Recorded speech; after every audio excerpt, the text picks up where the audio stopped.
and get started right now. So team, welcome aboard once again. Super excited that you can join us. Just quick intros before I start. I'll turn the floor over, and maybe Emmanuelle, we'll start with you. Do you want to give us a quick intro?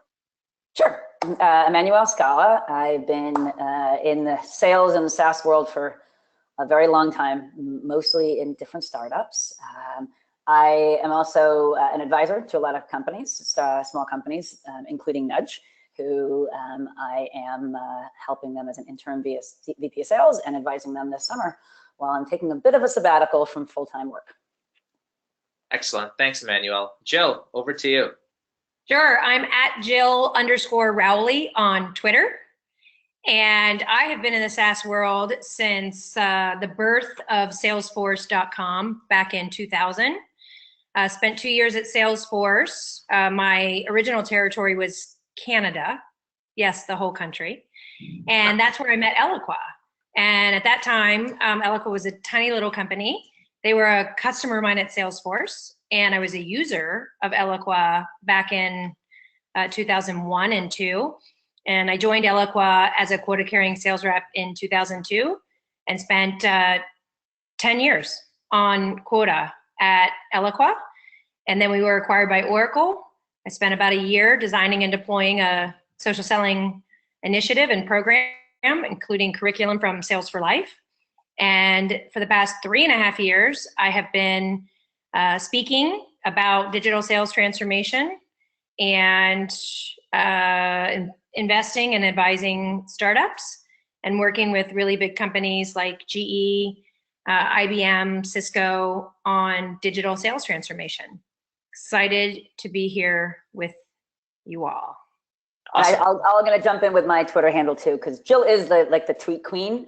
She speaks in tweets, which is really cool. I can't speak in tweets, but in case I happen to say something pithy and you want to retweet it, I love it. It's at LELLESKALA. I love it. And we're going to have everyone's coordinates sent out to everyone. So if you didn't catch that, it's okay. You're going to have the recording. You're going to have everyone's coordinates. And quick intro, I'm Amar Sheth. I lead a few different things, but mainly the customer success and product team at Sales for Life right now. We have basically built the world's largest social selling program. We're the global authority on the topic of social and digital selling when it comes to curriculum, sales and marketing alignment, etc. So super happy that you could be with us. Enough about me. Let's make this conversation about you. And what I wanted to do was kind of just move directly into the first kind of slide. And, you know, it says know thy buyer on your slide and on your screen right now. And it's such a familiar phrase, and all of us kind of have used it, probably over-abused it. But I really wanted to tap into Emmanuelle and Jill's horsepower to get their take on this. And specifically these two, because ultimately they've gone through so much. They've got decades of experience combined. They've been through quarters and quarters of consistent growth, and they've seen the market evolve in ways that many of us just have not. So if you're new to sales, or you've kind of been in sales maybe for the last couple of years or even 10 years, I promise you, if you stick around, you're going to learn something really new and exciting today, okay? So let's go directly into it. You know, knowing thy buyer, something we all tell our salespeople how to do, but most of us don't do it. So the very first question that I want to tap into is this one on your screen right now. Give me one quick second and it should be on your screen. The first question, and I'll start with Emmanuelle, if that's okay. What's the importance of building your network over the lifetime? And Emmanuelle, most importantly, how do you do this? We all talk about network size. How do you actually grow a solid network? Yeah, so I think everyone knows what the importance is. It's a small world. I mean, it's a small world in period, right? Yeah, and then your communities get smaller and smaller and smaller when you think about, you know, the industries that you work in and the profession that you have, and the kind of things that you're doing day to day. And so, you know, because of that, you really never know when, you know, a person that you connect with today may be useful, you know, 5 years down the road, 2 years down the road, 10 minutes down the road. And so the kind of things that I think are really important in terms of building your network is, first, you have to make a lasting impression. Like every connection you have, you want to make a lasting impression, because you want that, especially if it's a positive connection, because you want that person to have a positive feeling about the relationship that you're forming with them, and hopefully you can be useful to them and they can be useful to you. So how do you create a positive sort of impression, off the bat when you're early on and starting a relationship. And Jill will get into this a lot because this is something that she feels really strongly about, but it is all about being a giver, right? It's, that's kind of how you sort of kind of create those initial amazing impressions that kind of kickstart that network. Because if you're thought of as a giver, if you're thought of somebody, that, can actually provide benefit, any kind of benefit, to the person that you're trying to develop a relationship with, that next time that maybe you might need something, you'll come to mind. So we'll banter on this a little bit more back and forth because this is a really important question. I think the second part of it is obviously really hard. It's like the how do you do it? I don't think this is just for extroverts. I mean, I do think some people are a little bit more naturally inclined to do this than others, but I think anybody can learn how to build a network, whether it becomes naturally to you or not. And I think honestly, probably the tip that I can give you, the smallest tip that I can give you is find those downtimes in your life, like in your day, right? The time when you're sitting, you're waiting in line, you're sitting, maybe not in traffic because we shouldn't be using our phones or anything in traffic, but you're sitting in a line, you have 5 minutes between something, find those downtimes and just think, who haven't I reached out to? Like that simple, like who haven't I connected with? And even just was thinking about you, quick text, hey, I noticed something, or I was talking to someone and they mentioned this, and anything to keep those connections going, even 5 minutes a day makes a huge difference in making sure people you're still top of mind. And so that is something that I make sure that I always find some downtime and think, and that can be personal relationships and network, or that can be professional. It's a great answer, Emmanuelle. Jill, why don't you give us your views on this? Yeah, so as Emmanuelle was talking, I was actually thinking of some specific examples too that I could share, because that concept of your network is your net worth. There's actually a book by Porter Gale titled exactly that, Your Network is Your Net Worth. I add to that, so ABC, always be connecting, but not necessarily with everyone. So I sit here and I look at my inbox in LinkedIn of people who want to connect with me, and there are 645 invites that I haven't responded to. The first one, I won't say his name, but we have one mutual connection, and he sent a generic invite. The second one, generic invite, 10 mutual connections. The third one, 9 mutual connections and a note. Hey there, Jill, like to connect with you as we are embarking on the social sales journey. Ding, ding, ding, I care a lot about social selling. For our clients, leveraging some of the best minds in the business, ding, ding, ding, flattery, to grow a largely untapped North American market. So there's the expression to be interesting, not be interesting, but to be interesting, be interested. Exactly. In something other than yourself. And to show someone that you're interested in them, you make it about them, not about you. I mean, many times, if I was not thinking clearly, I would send a LinkedIn invite to connect to someone bragging about my accomplishments, bragging about, oh, speaker this, world traveler that, quota crusher this, award-winning sales professional. But that's not interesting to someone else. So I really do the research on Know Thy Buyer to understand that person and what makes them tick. And if I can't get that personal connection, I'll look at maybe some type of company connection, some type of industry connection, some type of interest connection. I'm just looking for the dots to connect. And even that concept of being a giver, a lot of people think there's this give to get. I'm going to give you something if I get something in return. And I choose to live a give to give. And I'm just giving to give, right? And someone, I was talking to him 2 days ago about the CMO role at Affinio, a company I'm on the board of. And he was introduced to me by someone in my network, Jim Williams, who I know from my Eloqua days. And we get on the phone and he says, Jim has been amazing. Jim is introducing me to all sorts of people and I feel like I owe him something. And I said, you don't owe Jim anything, but what I would do is pay it forward. And he said, exactly, I'm mentoring people, I'm helping other people. And I said, well, if you do want to get something, make sure it's alcohol related for Jim. And but that whole concept of giving to give and paying for it forward, it comes around, and we can all spot a taker. We all know that person who just keeps asking and asking and asking and expecting and expecting and expecting, and also who starts the relationship with an ask. Right? I have people reach out to me all the time. I want to become a professional speaker and I want to grow my network. What's your advice? Yeah.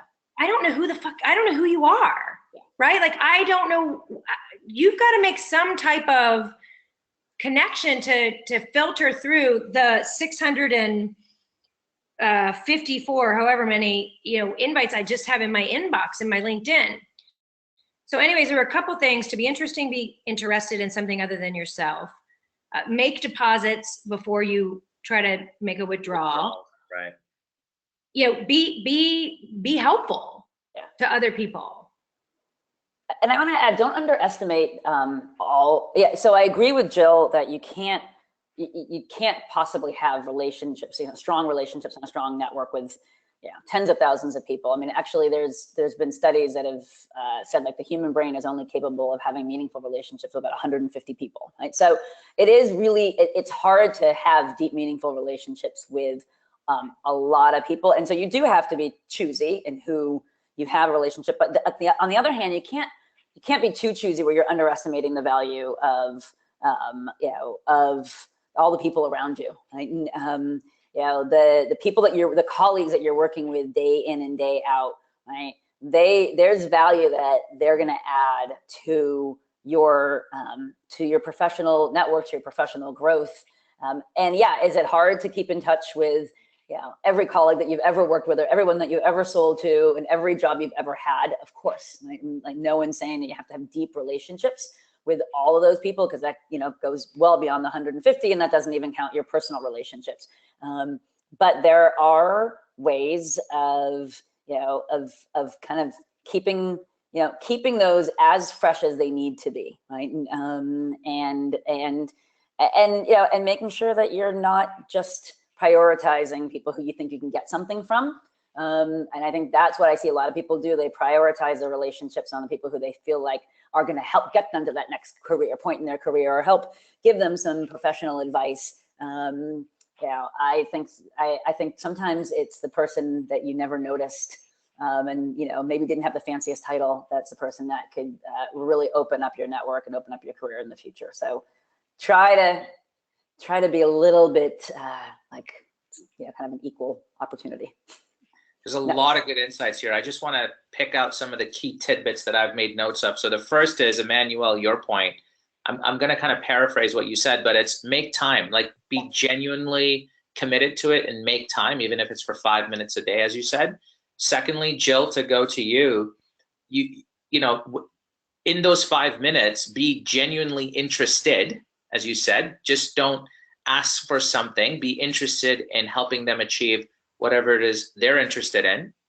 And Emmanuelle, to your point, be, for lack of a better word, be picky with those that you want to do this with, and make sure that there's a long-term relationship that's waiting for you at the other end, something that's mutually beneficial, but it starts with giving first before asking for it in return. Would that be a good kind of summation of the first point here? You're good at this. I love it. Okay, let's move to the second one. And I'm actually waiting to hear your answers on this one, guys. So Jill, we'll start with you. Now, we all know that automation is coming, right? Everywhere we go in the world of sales, we've got Einstein, and then we've got Watson coming, and we've got artificial intelligence and machine learning, and there's tools that automate messaging and all of this stuff. So with the rise of all this automation and technology, how can we engage with prospects with personalization? Obviously context, that's always assumed, but with personalization, or is it not possible with technology? Okay, first, I hate the word prospect. I know you do. Because nobody wants to be a prospect in your database. Nobody wants to be prospected. So, and I think words matter. They truly do. I don't even like the word target, right? I'm gonna target you. I don't like hunters and farmers. Your customers don't want to be hunted and they don't want to be farmed. And so I'm really, I'm pretty fanatical about not saying prospect. That aside, I replaced the word prospect with buyers, and it's so funny because my husband, he's considerably older than I am. He's 52 and I'm 45 in September. And he now uses the word buyers exclusively. He doesn't use the word prospect either. So anyways, words matter. I have noticed that sometimes when I look to find some way to personalize an interaction or engagement, it can be difficult. I'm going to start with that because I want to speak truthfully around sometimes it is difficult because some people don't have a very strong digital presence and they haven't put a lot of care or effort into their online either LinkedIn profile, Twitter account. They don't engage at all. And so when I don't have that, it is harder, right? I do the whole Google search, and sometimes I'm desperate and I'll look for them on Facebook. I don't use any information I gain on Facebook to be creepy. I don't say, oh, I see you've got a 3-year-old, birthday coming up. That's just totally freaking creepy. So I will start with sometimes if people are not very present or engaged in digital or social, it is a bit harder to find those areas to personalize.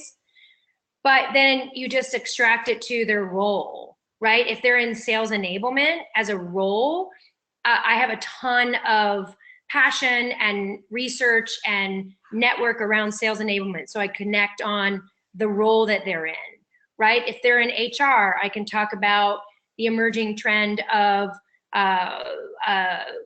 new way to work, the gig economy, or social recruiting. So I look for just literally anything to be more personalized.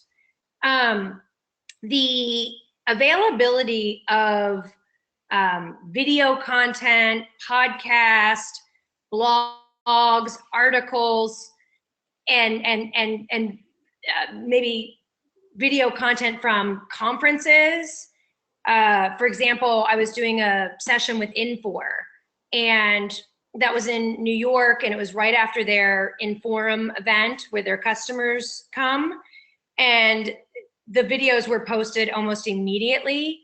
And so before I walked into the room to deliver this session with their sales organization, I was actually able to listen to the videos from their CEO, Charles Phillips, their CMO, Craig Conley. I was able to go in with a lot of just not even maybe information I was going to use, but confidence in standing in front of them.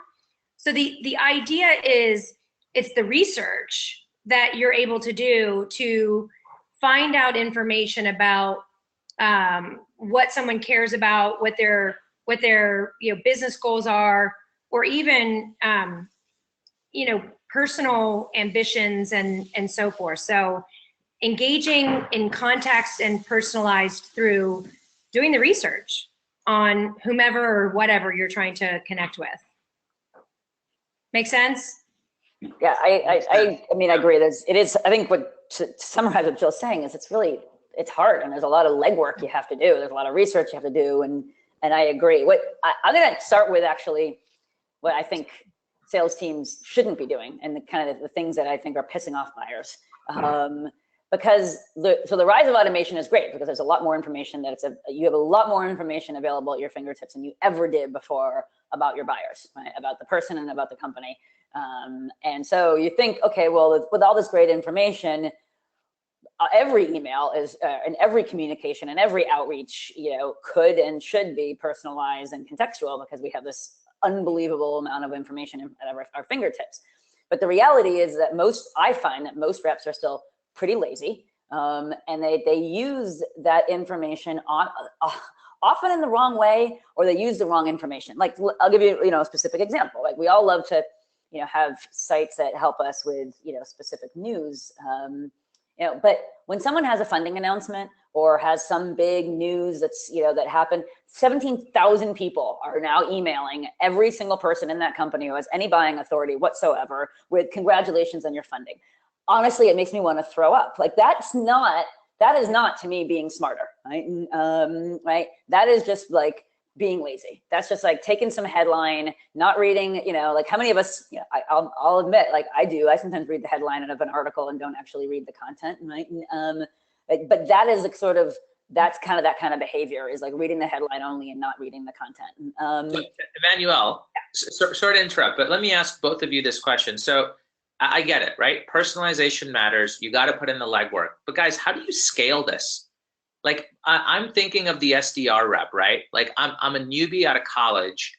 I've got my first sales job at a tech company or some kind of high flying company, and I'm being asked to make $100 a day or $50 a day. And this kind of goes into a question I got off the webinar here from Kurt. Now, Kurt's a VP of Sales, okay? Kurt's asking the following question, which is, a lot of marketing automation exists, and the typical kind of go-to strategy is, hey, you downloaded our white paper, you're going to hear from our SDR, right? So how do you get to scale, and how do you get to quota without scale? Or am I missing something, or are we missing something here? No, well, I guess what I'm saying is that today, most of the automation it's not all in one place, so you have your alerts on your Google, alerts coming from here. You have your LinkedIn connections here. You have your CRM and your emailing system here. Everything is pretty disconnected. And so piecing that all together is really, really, really hard. And so then therefore the sales reps get lazy and they just latch on to that, that headline, right? Like, the number of times I've had people email me things like, hey, I see you went to NYU. I love New York. I'm like, well, fuck you. What does that have anything to do with our connection, right? So what I'm saying is that the technology actually I don't think it's caught up yet to what we really want, right? Which is what we really want an SDR or an AE to be able to, in one single place, have access to all that rich contextual data, right? Both that rich contextual data about the person, about the company that they work for, about their role, and about the way that they've engaged with your company before. Now, I'm starting to see this starting to come together. Today, it's still separated. So, imagine you're in your email or your CRM or whatever system you're using, and you have all the information at your fingertips about that person. How they've interacted, what white papers they've downloaded, how they're interacting with your product. I mean, if you have a free trial product, which a lot more people have, or a freemium, I've just built a whole system at DigitalOcean about taking advantage of all that contextual rich information about how people are using your product, so that and putting it right in front of the sales rep's face, so that when they're actually reaching out, they're not just, hey, I see you're an engineer. It's you're specifically doing these kinds of things in our product, and we want to help you, right? So I think two takeaways is, all that context needs to be all in one place, or else it's just noise and people grab the headlines. The sales reps have to dig beyond just the headlines. The more the context is about the individual, and their interaction with your product, or their interaction with your service, or their interaction with your industry, the better. Everything else, in my opinion, is just noise.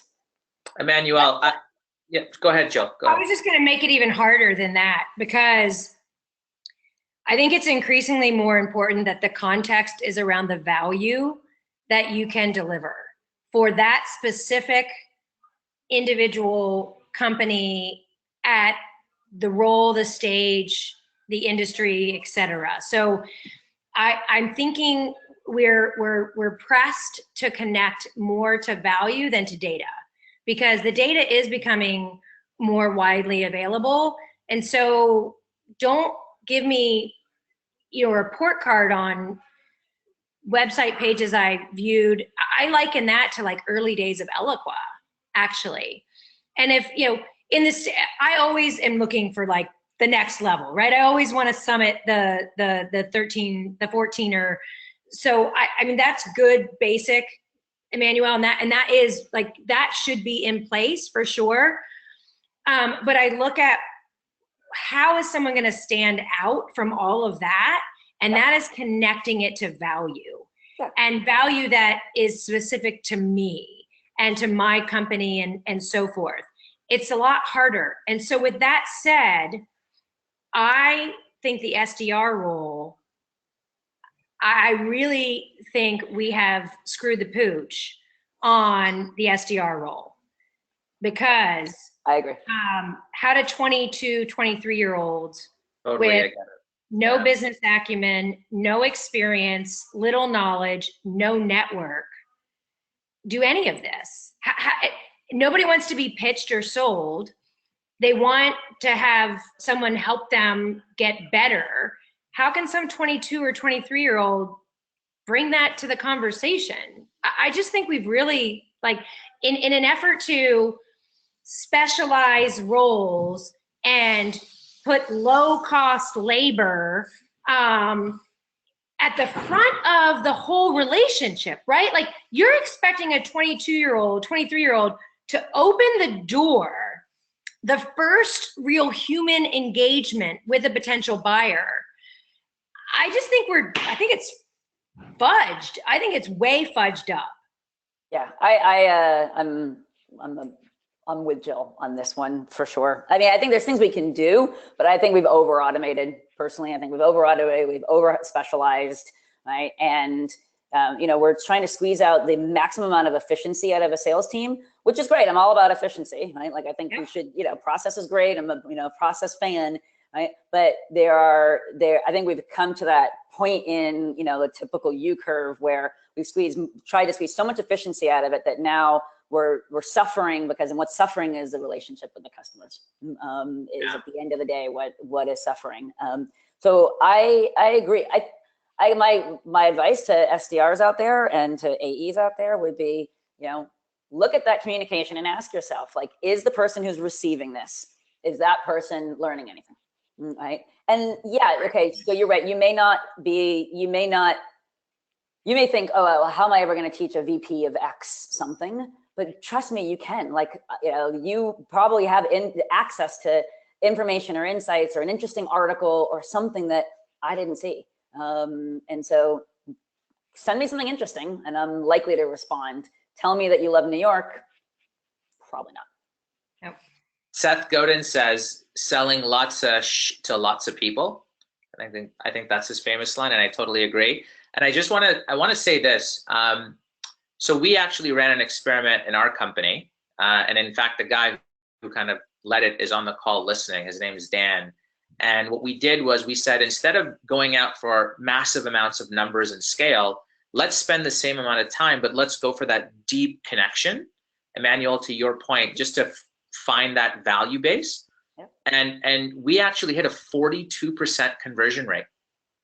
Yep. I mean, really high, right? So again, if anyone's wondering out there, is this worth it? Is it worth our reps' time? Is it worth our company's strategy to investigate this? I would say yes, because you'll be spending the same amount of time probably having more conversations and more real conversations. Yeah, I mean, do the math, like you said. If you hit 1,000 people, right, but you get a 1% conversion rate because it was drive-by type stuff, or you hit 100 people and you get a 42% conversion rate, and those are deep, meaningful relationships.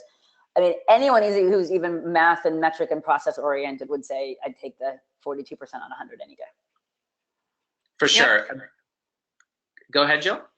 No, I mean, look, I have a 23-year-old SDR in my house. It's my oldest son, and he's not an SDR. He's a demand gen specialist. He supports the SDR team, and it's the number of dials that they make to get 8 connections, you know. And he says, you know, they're going to put me on the phone and I'm going to pitch the SDK campaign. And I'm like, you're going to fail.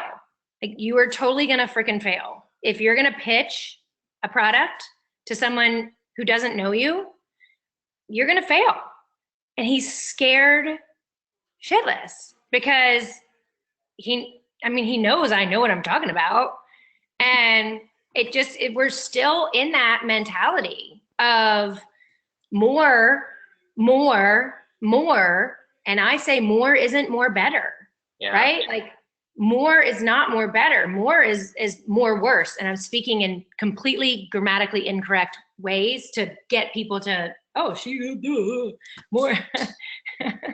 This is authentic, right, guys? I like no filter.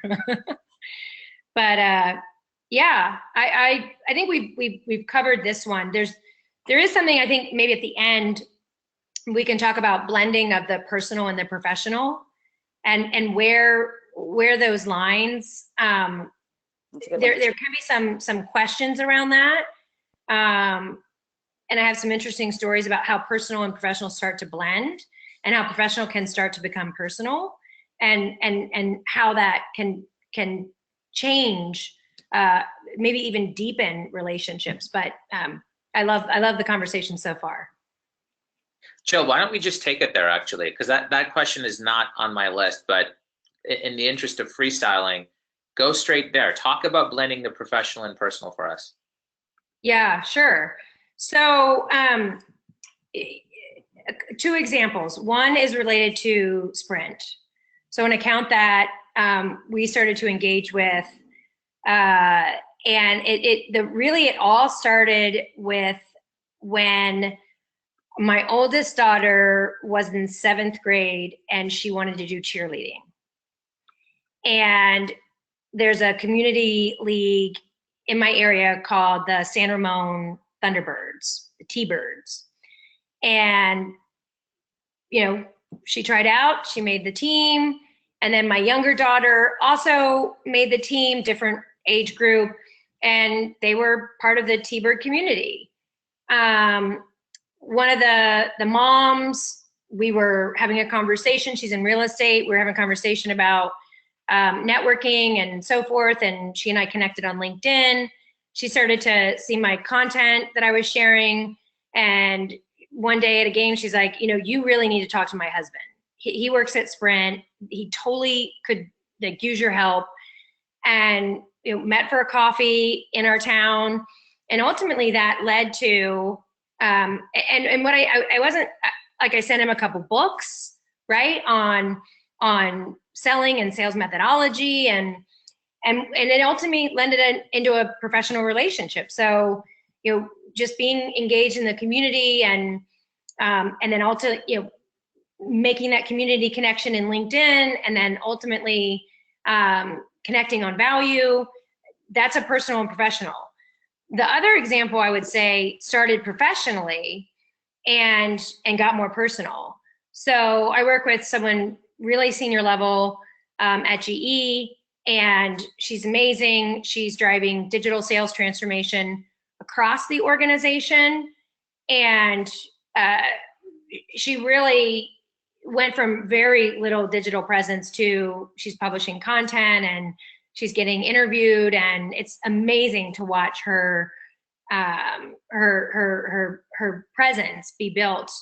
She had it all offline, but now she's bringing it online.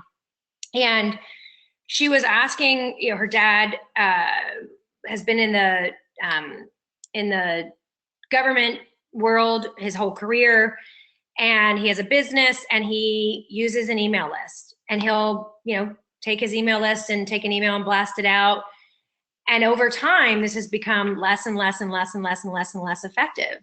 Right. And she said, I know my dad could totally use your help with figuring out social and how to leverage that as a channel. And she asked if I would spend time with her dad. And I'm like, absolutely. I'd love to spend time with your dad.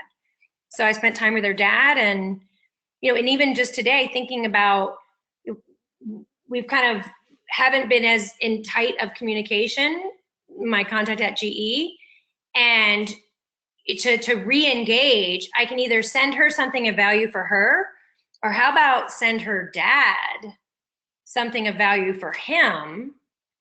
And when now I'm helping her personally, there's just that just deeper connection that it just, that's not a temporary or fleeting, that we will be forever bonded unless I screw something up, of course, which happens. Yeah, I think I'll just share one bit about social and how the, you know, personal and professional kind of worlds come together. I think for a long time, people used to think of, okay, so I have my personal network on Facebook, you know, or on Snapchat or whatever, you know, system I use. And then I have my professional network on LinkedIn, and they shall never meet. And I know I was completely that way. If anyone sent me a Facebook connection that was somebody I knew for work, ignore, right? I would accept LinkedIn connections from people in my, you know, my friends, my neighborhood, but I never thought that I wasn't getting any value out of it. I just did it because I felt like I had to. Worlds colliding, George Costanza. Yeah, and you know what? But I've recently, you know, changed my tune on that, and I've recently opened up my, you know, my Facebook to, you know, business connections, and because my Facebook is generally about kids or, you know, random articles or things like that, I have noticed that my relationship with those people have gotten stronger. Like when I saw a colleague recently who I was connected to on Facebook, but I hadn't seen in a while. And it was like, there was an instant, oh, I know everything that's going on in your life. And so you can use technology. And as long as you're being, you know, above board and you're careful about what you put on, you know, like I think on no social media sites should there be anything that you wouldn't want your mother or your grandmother to see. And so as long as you're keeping it clean, then you can start to mesh those two worlds together socially. And interesting things actually do happen. At the end of the day, we're all human beings. Like, and just because I have a professional job as a VP of sales at a, you know, SaaS company doesn't mean that, you know, I also don't have, you know, a dog and kids and other things that, you know, and that's who I am. And like, and being a lot more open with that, I think has served me well. And I would encourage you guys not to separate things as much. I won't bring mine in because he's a monster. Beauty, look at this little boy. Hey guys, I just want to let you know we're 11 minutes over time, but 97% of the people are still here. So clearly this is making an impact. I'm going through the comments here, and I'll kind of sum it up here. Basically, there's a lot of Precheck comments. So about 40 to 50 Precheck comments are here. And I want to just get to some questions because I think there are some real good gems here. So I'll start with Jessica's question, which is, buyers are pressed for time. We get it. Do they just see our emails providing, quote, helpful info and just file them away? And then how do you balance respecting their time and trying to connect? So essentially the cadence of, you know, staying on top of their radar. How do you do it? So as a buyer, I can tell you that I see most of the emails. It's not that I don't see them, because, you know, I'm going to glance at, you know, virtually every email I get, but I delete a lot of them without really reading them. So they don't get filed away. They get filed away into the garbage. That's filing away, right? I delete a lot of them. And anything for sure that is like, I can't glance at and pretty much understand what it is. So it has to be super short. And anything that's not, it just screams like it's a salesperson. Anything that's all about me. I mean, if you're starting an email with like, I'm writing you from this company and this is what we do. Like, I won't get beyond that first line. Like, you know, we provide, done.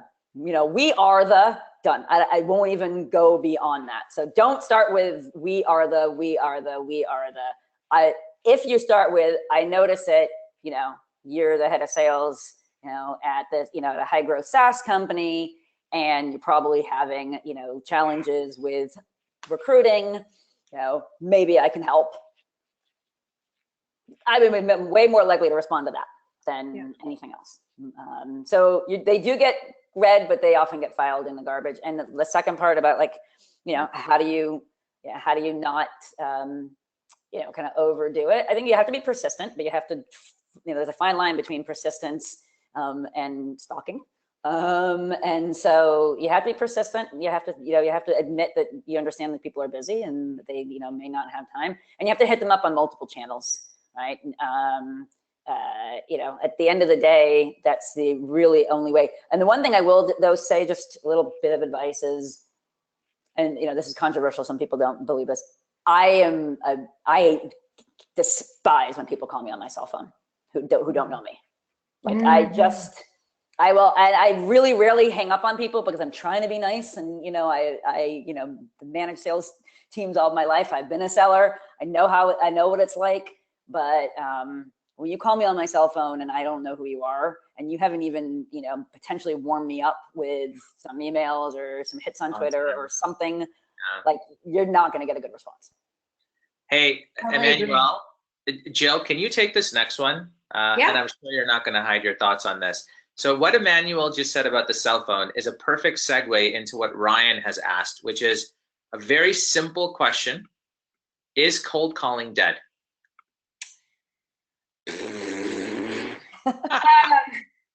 I won't even comment on any of those posts anymore. I won't even like it or share it or comment, or guys, you gotta do what works for you. And not what works for you, but works for your buyers. And so if your buyers like being on the receiving end of cold calls because it's value to them, then cold call, right? If your buyers like it and it's something that they want, do it. But don't do it if you don't know, right? Don't do it because you're being told to make $100 a day. You've got to test that. I hate it when people say in a room, well, my buyers aren't on social. Well, have you really checked, right? Have you taken the last 5 deals that you won, the last 5 deals that you lost, and gone and done the research to see to what extent any of those people or companies are active and present and engaged in social? If you haven't done the research, don't tell me your buyers aren't on social. So the phone is not dead, right? The phone's definitely not dead. Phone's not dead. But when my phone just rang during this webinar, I unplugged it because it's a cold call and I don't answer my phone. And same, Emmanuelle, if you call me on my cell phone and I don't know you, I am pissed. Me too. And if you use my local area code to trick me into answering your call, F you. Like, that is, you're messing with the fear that I have as a mom, that one of my kids is sick or hurt. Yep. Don't mess with me like that. Yeah. So the phone's not dead, but the whole process, unless you're selling, I don't even know what it is, but I don't like to get any cold calls. But if it works for your buyers and they appreciate it and they like it and it's helpful to them and it's generating value in their world, do what your buyers want from you. Great answer, Jill. Emmanuelle, I think you talked about automation, so there's a great question. We'll make this the last question, folks. Okay. I'm sure we can keep going, but I want to respect everyone's time as well. So a question here from Kevin, which is, all right, great. We all agree that we're over automating, right? We just talked about that. So how will the evolution of technology be applied to the sales industry in the future? This is a great question, right? So I don't think, listen, at the end of the day, no tool is going to help make you a better seller. And no tool is going to help improve your relationships, right? It's just not going to happen. Like, a relationship is a human-to-human thing. Selling is a human-to-human thing. There's not a single piece of software, AI or not, that is going to be able to actually do that for you, right? However, right, the automation can take some of the mundane, repeatable, or really time-consuming tasks off your hands completely, or at least reduce the time so that you have freed up more time to do the human-to-human stuff that no robot or technology is ever going to do it. So that's how I view it. Like, I look at the next generation of automation as, help me have better conversations, right? Yeah. Help me have, give me better insight so that I can improve that conversation. Help me be the best that I can be when I have my face-to-face or phone-to-phone, selling time.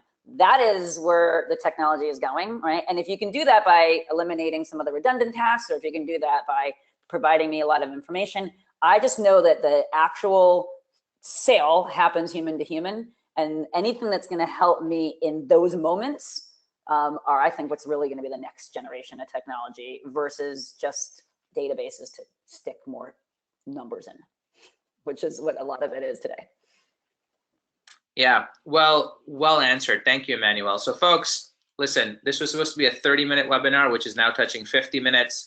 I'm glad you're all here. I'm sure you want to get the recording of this, which will be sent out to you hopefully in the next 24 hours.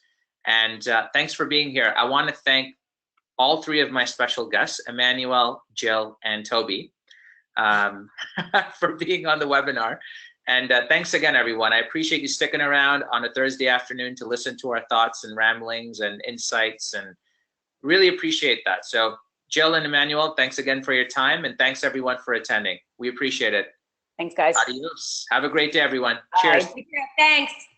Bye, everyone. Bye.